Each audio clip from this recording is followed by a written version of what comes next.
Om Sai Ram. Chapter 18 and 19. How Hemant Pant was accepted and blessed. Stories of Mr. Sate and Mrs. Deshmukh. Encouraging good thoughts to fructification. Variety in Upadesh. Teachings regarding slander and remuneration for labor. In the last two chapters, Hemant Pant described how a rich gentleman aspiring for a quick Brahmagnana was treated by Baba. And now, in these two chapters, he describes how Hemant Pant himself was accepted and blessed by Baba, and how Baba encouraged good thoughts and fructified them, and his teachings regarding self-improvement, slander and remuneration for labor. Preliminary. It is a well-known fact that Sadguru looks first to the qualification of his disciples and then gives them suitable instructions without unsettling their minds in the least, and leads them on towards the goal of self-realization. In this respect, some say that what the Sadguru teaches or instructs should not be divulged to others. They think that their instruction becomes useless if they are published. This view is not correct. The Sadguru is like a monsoon cloud. He pours down profusely, that is, scatters widely his nectar-like teachings. These we should enjoy and assimilate in our heart's content, and then serve others with them without any reservation. This rule should apply not only to what he teaches us in our waking state, but also to the visions he gives us in our dreams. To quote an instant, Buddha Kaushik Rishi published his celebrated Ram Rakshak Sutra, which he had seen in his dream. Like a loving mother forcing bitter but beneficial medicines down the throats for her children for the sake of their health, Sai Baba imparted spiritual instructions to his devotees. His method was not veiled or secret, but quite open. The devotees who followed his instruction got their object. Sadgurus like Sai Baba open our eyes and the intellect and show us the divine beauty of self and fulfill our tender longings of devotion. When this is done, our desire for sense object vanishes. Twin fruits of Viveka, which is discrimination, and Vairagya, which is dispassion or non-attachment, come to our hands, and knowledge sprouts up even in the sleep. All this we get when we come in contact with the saints, Sadguru, serve them and secure their love. The Lord, who fulfills the desires of his devotees, comes to our aid, removes our troubles and sufferings, and makes us happy. This progress or development is entirely due to the help of the Sadguru, who is regarded as the Lord himself. Therefore, we should always be after the Sadguru, hear his stories, fall at his feet, and serve him. Now we come to our main story. Mr. Sate. There was a gentleman named Sate who had attained some publicity many years ago during Crawford regime, which was put down by Lord Ray, the governor of Mumbai. He suffered severe losses in trade. Other adverse circumstances gave him much trouble and made him sad and dejected. Being restless, he thought of leaving home and going out to a distant place. Man does not gently think of God when everything is going fine, but when difficulties and calamities overtake him, he turns to God and prays for relief. If his demerits have come to an end, God arranges his meeting with a saint who gives him proper direction regarding his welfare. Mr. Sate had similar experience. His friends advised him to go to Shirdi, where so many people were flocking to get Sai Baba's darshan for getting peace of mind and satisfaction of their wants. He liked the idea and at once came to Shirdi in 1970. Seeing Baba's form, which was like an eternal Brahman, self-luminous, peerless and pure, his mind lost its restlessness and became calm and composed. He thought that it was the accumulation of the merits of his past births that brought him to the holy feet of Baba. He was a man of strong will. He at once started to take a Parayana study of Guru Charita. When the reading had finished in the Saptaha, 7 days, Baba gave him a vision that night. It was to this effect. Baba, with the Guru Charita in his hand, was explaining its content to Mr. Sate, who was sitting in front of him and listening carefully. When he woke up, he remembered the dream and felt very happy. He thought that it was extremely kind of Baba, who awakens souls like his that are snoring in ignorance and makes them the taste of nectar of Guru Charita. Next day, he informed Kaka Sahib Dikshit of his vision and requested him to consult Sai Baba regarding its meaning or significance and whether one saptaha, that is week's reading, was sufficient or whether he should begin again. Kaka Sahib Dikshit, when got a suitable opportunity, asked Baba, Deva, what did you suggest to Mr. Sate by his vision? Whether he should stop or continue the saptaha? He is a simple devotee. His desires should be fulfilled. Then Baba replied, he should make one more saptaha of the book. If the work be studied carefully, the devotee will become pure and he will be benefited.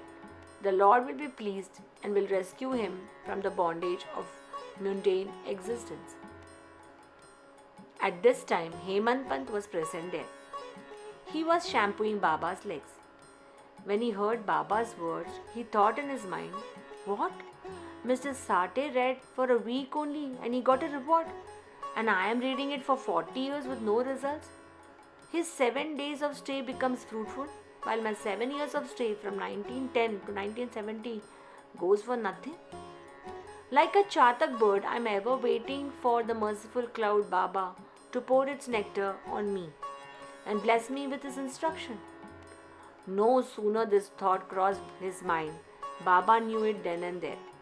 It was the experiences of Bhaktas that Baba understood all their thoughts and that he suppressed the evil thoughts and encouraged good ones.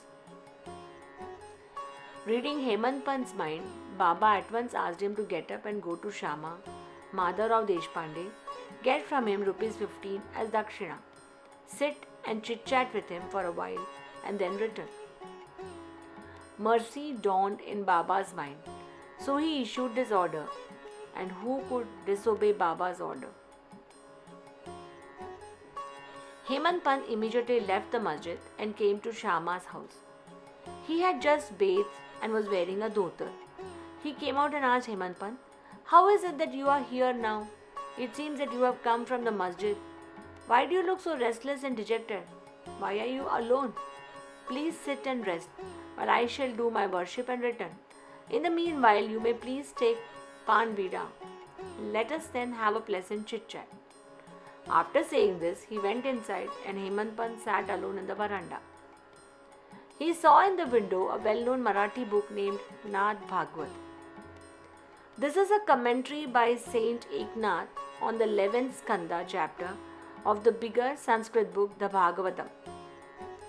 At the suggestion and recommendation of Sai Baba, Babu Sahib Jok and Kaka Sahib Dikshit read Bhagavad Gita daily with its Marathi commentary named Bhavartha Deepika or Dhyaneshwari, a dialogue between Krishna and his friend devotee Arjuna, and Nad Bhagwat, a dialogue between Krishna and his servant devotee Uddhav, and also Eknath's other big work, Bhavartha Ramayana. When devotees come to Baba and ask him certain questions, he sometimes answered them in part and asked them to go and listen to the readings of the above mentioned works, which are the main treatise of Bhagavad Dharma. When the devotees went and listened, they got full and satisfactory replies to their question. Hemant Pant also used to read daily some portion of Nad Bhagwat. That day, he did not complete the daily portion of his reading, but had left it unfinished in order to accompany certain devotees who were going to the masjid. When he took up the book from Shama's window and casually opened it, he found to his surprise that the unfinished and portion opened up. He thought that Baba sent him here kindly to Shama's house for enabling him to complete his daily reading. So he went through the unfinished portion and completed it. As soon as this was over, Shama, after doing his worship, came out, and then following conversation took place between them. Hemant Pant said, I have come with a message from Baba. He has asked me to return with rupees 15 as dakshina from you, and also to sit with you for a while and have a pleasant chit chat, and then return to the masjid with you. Shama with surprise, I have no money to give. Take my 15 namaskarams, prostrations, in lieu of the rupees as dakshina to Baba. Hemant Pant, alright, your namaskarams are accepted. Now let us have some chit chat. Tell me some stories and leelas of Baba which will destroy our sins. Shama then said, sit here for a while. Wonderful is the sport of this god. You know it already. I am a village rustic, while you are an enlightened citizen. You have seen so many leelas yourself since your coming over to Shirdi. How should I describe them before you? Well, take these leaves, betel nut and chuna, and have a pan bida while I go in and dress myself and come out. In a few minutes, Shama came out and sat talking with Hemant Pant. He said, the leela of this god, Baba, is inscrutable. There is no end to his leelas. Who can see them? He plays or sports with his leelas, still he is beyond or unaffected by them. What do we rustics know? Why does not Baba himself tell stories? Why does he send learned men like you to fools like me? His ways are inconceivable. I can only say that they are not human. With this preface, Shama added, I now remember a story which I shall relate to you. I know it personally. As a devotee is resolved and determined, so is Baba's immediate response. Sometimes Baba puts the devotees to severe test and then gives them upadesha, instructions. As soon as Hemant Pant heard the word upadesha, as if a flash of lightning crossed through his mind, he at once remembered the story of Mr. Sate's Guru Charita reading and thought that Baba might have sent him to Shama in order to give him peace to his restless mind. However, he curbed his feelings and began to listen to Shama's story. They all showed how kind and affectionate Baba was to his devotees. Hemant Pant began to feel joy on hearing all this. Then Shama began to tell the following story. Mrs. Radhabai Deshmukh. There was an old woman by the name Radhabai. She was the mother of Kaka Sahib Deshmukh. Hearing Baba's fame, she came to Shirdi with the people of Sangamner. She took Baba's darshan and was much satisfied. She loved Baba intimately and resolved in her mind that she would accept Baba as her guru and take some upadesha from him. She determined to fast herself unto death so long as Baba did not accept her and give her any upadesha or mantra. She stayed in her lodging and stopped taking any food or water for 3 days. I was frightened by this ordeal of the old woman and interceded with Baba on her behalf. I said, Deva, what is this you have started? You draw so many people here. You know that old lady? She is very obstinate and depends on you. She has resolved to fast until death. If you don't accept and instruct her, if anything worse happens, people will blame you and say that Baba did not instruct her, and in this consequence, she met with her death. So take some mercy on her, bless her and instruct her. On seeing her determination, Baba sent for her and made her change her mind by addressing as follows. O mother, why do you have to subject yourself to unnecessary tortures? You are my mother, I am your child. Take pity on me and hear me through. I tell you my own story, which if you listen carefully, will do you good. I had a guru. He was a great saint and most merciful. I served him long, very long. Still, he would not blow any mantra into my ears. I had keen desire never to leave him, but stay with him and serve him, and at all costs receive some instructions from him. But he had his own way. He first got my head shaved and asked me for 2 paisa as dakshina. I gave the same at once. You may say, as my guru was perfect, why should he ask money and how should he be called desireless? The reply is that he never cared for coins. What he did to me was he wanted 2 paisas in the form of firm faith and patience, Shraddha and Saburi. I gave these 2 paisas to him and he was pleased. I resorted to my guru's feet for 12 years.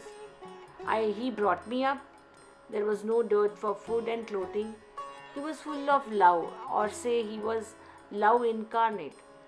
How can I describe it? He loved me most. Rare is a guru like him. When I looked at him, he seemed as if he was in deep meditation, and then we both were filled with bliss. Night and day I gazed at him with no thought of hunger and thirst. Without him, I felt restless. I had no other subject to meditate, nor any other thing than my guru to attend.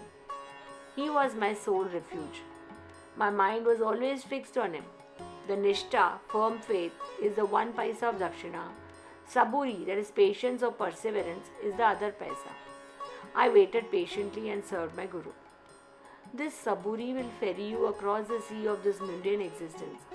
Saburi removes all the sins and afflictions, gets rid of calamities in various ways, and casts aside all fear, ultimately gives you success. Saburi is the mine of virtues, concert of good thoughts. My guru never expected any other thing from me. He never neglected me, but protected me at all times. I lived with him and was always protected by his glance. Just as a tortoise feeds her young ones, whether they are near or away from her on the other side of the bank, by her loving glances. O mother, my guru never taught me any mantra, then how shall I blow any mantra into your ears? Just remember that Guru's tortoise-like loving glances gives us happiness.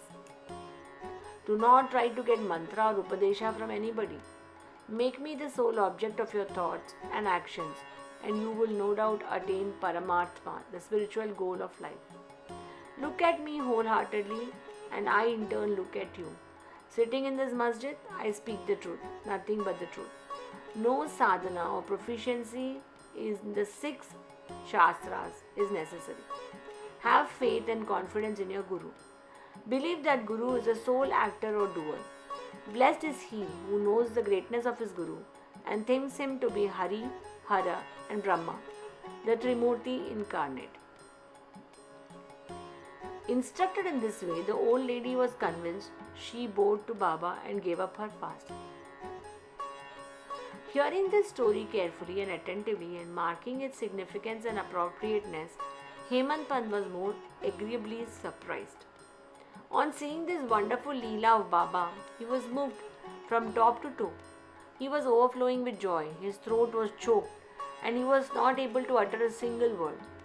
Shama, on seeing him in this condition, asked him, "What is the matter with you? Why are you silent? How innumerable Leelas of Baba shall I describe?" Just at this time, the bell of the masjid began to ring, proclaiming that the noon aarti was ready. Therefore, Shama and Hemant Pant hurried to the masjid. Babu Sahib Jog had just started the worship. Women were up in the masjid and men were standing below in the open courtyard, and they were all singing the aarti in chorus to the accompaniments of the drums. Shama went up, pulling Hemant Pant with him. He sat to the right and Hemant Pant in front of Baba. On seeing them, Baba asked Hemant Pant to give the dakshina brought from Shama. He replied that Shama gave namaskarams in lieu of rupees and that he was there in person. Baba said, "All right. Now let me know whether you both had a chit-chat. If so, tell me all that you have talked about." Not minding the sounds of the bells, the drums and the chorus songs, Hemant Pant was eager to tell what they had talked and started to narrate it. Baba was also anxious to hear it, so he left the bolster and leaned forward. Hemant Pant said, all that they talked about was very pleasant, especially the story of the old woman. And the most wonderful, on hearing it, he thought that his Leela was inexplicable and under the guise of the story, he really was blessed. Baba then said, "Wonderful is the story. How are you blessed? I would like to know everything in detail from you, so tell me all that about it." Then Hemant Pant related in full the story which he had heard a little while before and which had made a lasting impression on his mind. Hearing this, Baba was much pleased and asked him, "Did the story strike you? Did you catch its significance?" He replied, "Yes, Baba. The restlessness of my mind has vanished, and I have got true peace and rest. Come to know the true path." Then Baba spoke as follows: "My method is quite unique. Remember well this one story and it will be very useful. To get the knowledge, self-realization, dhyana, meditation is necessary. If you practice it continuously, the vrittis, the subtle thoughts, will be pacified. Being quite desireless, you should meditate on God, who is in all creatures, and when mind is concentrated, the goal will be achieved. Meditate always on my formless nature, which is knowledgeable incarnate, consciousness and bliss. If you cannot do this, meditate on my form from top to toe, and you see here day and night. As you go on doing this, your vrittis will be single pointed, and the distinction between the dhyata, the meditator, dhyana, the act of meditation, deha, the thing meditated upon, will be lost, and the meditator will be one with the consciousness and be merged in the Brahman. The mother tortoise is on one bank of the river and her young ones are on the other. She gives them neither milk nor warmth.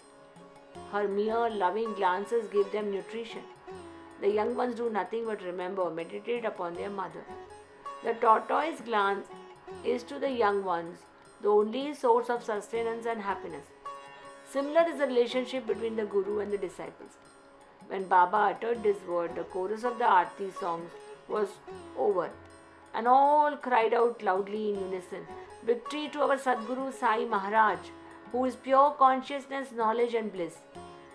Dear readers, let us imagine that we were at this time standing amongst the crowd in the masjid, and let us join them in this Jai Jaikar. After the Aarti ceremony was over, Prasad was distributed. Babu Sahib Jog came forward as usual, and after saluting Baba, gave into his palm a handful of sugar candy. Baba pushed all this into the hands of Hemant Pant and said, "If you take this story to heart and remember it well, your state will be sweet as a sugar candy. All your desires will be fulfilled and you will be happy." Hemant Pant bowed down to Baba and implored, "Do favor me like this, bless and protect me always." Baba replied, "Hear the story, meditate on it and assimilate its spirit. Then you will always remember and meditate on the Lord, who will manifest himself to you." Dear readers, Hemant Pant got the prasad of sugar candy, and we now get the prasad of sugar candy or nectar of the story. Let us drink to it our heart's content, meditate on it, assimilate it, and be strong and happy by Baba's grace. Amen. Towards the end of the 19th chapter, Hemant Pant had dealt with some other matters which are given below. Baba's advice regarding our behavior. The following words of Baba are for the general welfare and which are invaluable. If they are kept in mind and acted upon, they will always do us good. Unless there is some relationship or connection, nobody goes anywhere. If any man or creature comes to you, do not discourteously drive them away, but receive them well and treat them with due respect. Sri Hari God will be certainly pleased. If you give water to the thirsty, bread to the hungry, clothes to the naked, and your veranda to the strangers for resting. If anybody wants any money from you, you are not inclined to give, do not give, but do not bark to him like a dog. Let anybody speak hundreds of things against you. Do not resent by giving any bitter reply. If you tolerate such things, you will certainly be happy. Let the world go topsy-turvy. You remain where you are. Standing in your own place, look on calmly at the show of all things passing before you. Demolish the walls of differences that separate you from me, and then the road of our meeting will be clear and open. The sense of differentiation as I and thou is a barrier that keeps us away, the disciple, from his master. Unless that is destroyed, the state of union or atonement is not possible. Allah Malik, God is the sole proprietor, Nobody else is our protector. His method of work is extraordinary, invaluable, and inscrutable. His will be done, and He will show us the way and satisfy our heart's desire. It is on account of the Rina Bandha, the former relationship, that we have come together. Let us love and serve each other and be happy. He who attains the supreme goal of life is immortal and happy. All others merely exist, live so long as they breathe. Encouraging good thoughts to fructification. It is interesting to know how Sai Baba encouraged good thoughts. You have to surrender yourself completely to Him with love and devotion, and you will see how Baba helps you throughout. Some saints had said that when you get a good thought immediately after waking up from sleep, and if you develop the same afterwards during the day, your intellect will be unfolded and your mind will attain calmness. Hemant Pant wanted to try this, so on one Wednesday night before going to bed, he thought, tomorrow is Thursday, an auspicious day, and the place is Shirdi, and which is so holy. So let me pass the whole day remembering and celebrating Ramanama. And then he slept off. Next morning, when he got up, he remembered without any effort the name of Rama and was much pleased.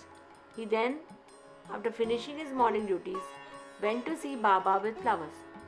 When he left Dikshitwada and was passing by Butiwada, present day Samadhi Mandir, he heard a beautiful song, and that was being sung nicely by one Aurangabadkar in the masjid before Baba.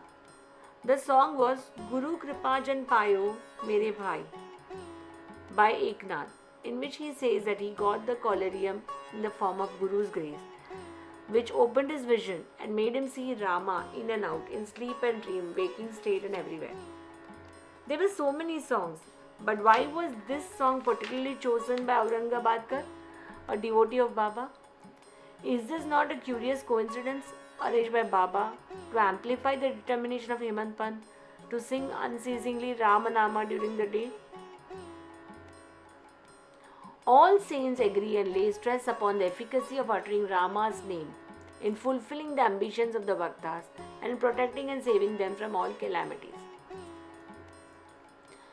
Variety of Upadesha, slanderer condemned. Sai Baba required no special place or any special time for giving instruction. Whenever any occasion demanded, he would keep giving advices. He gave them freely. Once it so happened, a Bhakta of Baba revealed someone behind his back before the other people. On leaving aside merits, he dealt on faults of his brother and spoke sarcastically that the hearers were disgusted. Generally, we see that people have a tendency to condemn others, scandalize others unnecessarily, and this brings out ill feelings. Saints see scandal in another light. They say that there are various ways of cleansing and removing dirt by means of water and soap, but a scandal monger has got a way of his own. He removes dirt, that is faults of others, by his tongue. So in a way, he obliges the person whom he reveals, and for this he is to be thanked. Sai Baba had his own method of correcting the scandal monger. He knew by his omniscience what the scandal had done, and when he met him at noon near the Lendi, Baba pointed out to him a pig that was eating filth near the fence and said, "Behold, how with such relish it is gulping filth. Your conduct is similar. You go on reveling your own brethren in your heart's content. After performing many deeds of merit, you are born as a human. And if you act like this, how can Shirdi help you in any way?" Needless to say, the Bhakta took the lesson to his heart and went away. In this way, Baba went on giving instructions whenever necessary. If these were born in our minds and acted upon, the spiritual goal, that is self-realization, is not far off. There is a proverb which says, "If there be Hari, he will feed me in my cot." This proverb is not only true in respect of food and clothing, but if anyone believing this sits idle and does nothing in spiritual matters, he will be ruined. One has to exert himself to his utmost for attaining self-realization. The more he endeavors, the better for him. Baba said that he was omnipresent, transcending land, air and world and light and heaven. and that he was not localized. To remove the misunderstanding of those who thought Baba was only his body, 3 cubits and a half in length, he incarnated himself in the form. But if any devotee meditated on him day and night with complete self-surrender, he experienced complete union with Baba. He like sweetness with sugar, waves with sea, eyes and his sight. He who wants to get rid of the cycle of births and death should lead a righteous life and with his mind calm and composed. He should not speak harshly to anyone so as to hurt him. He should always engage himself in good actions, should do his duties and surrender himself heart and soul to Baba. He did not then be afraid of anything. He who trusts him entirely, hears, expounds his Leela, and does not think of anything else is sure to attain self-realization. Baba asked many to remember his name and to surrender to him, but to those who wanted to know who they are, who am I, he advised Shravana, that is study, and Manana, that is contemplation. To some he advised remembering God's name, to others hearing his Leelas, to some worship at his feet, to others reading and studying Adhyatma Ramayana, Dhyaneshwari and other sacred scriptures. Some he made sit near his feet, some he sent to Khandoba temple, and some he advised the repetition of the 1,000 names of Vishnu, and some the study of Chanda Yoga, Upanishad and Gita. There was neither any limit nor any restriction to his instructions. He gave in person or by vision or by dream. To some he addicted with drink, he appeared in their dream, sat on their chest, pressed it and left them, asking them to give a promise not to touch liquor again.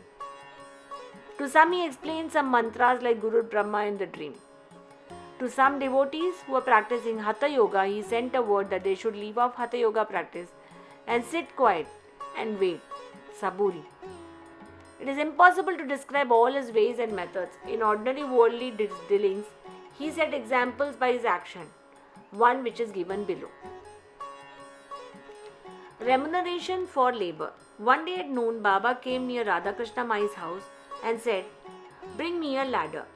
Some men brought it and set it against the wall of the house and directed Baba. He climbed up on the roof of the Vaman Gondkar house, passed over the roof of Radhakrishna Mai's house and then got down from the other corner. What object Baba had, none could know. Radhakrishna Mai was at that time shivering with malaria. It may be to drive off the fever and that he may have gone up there. Immediately after getting down, Baba paid 2 rupees to the person who brought the ladder. Somebody asked Baba, "Why you paid so much for this?" He replied that nobody should take the labor of others in vain. The worker should be paid his dues promptly and liberally. If the principle taught by Baba be followed, if the remuneration of the labor be paid promptly and satisfactorily, the laborers will turn out better and both the laborers and the employers will be profited. There will be no room for lockdowns or strikes. No ill feeling between the labor and the capital. Bow to Sri Sai. Peace be to all. Om Sai Ram.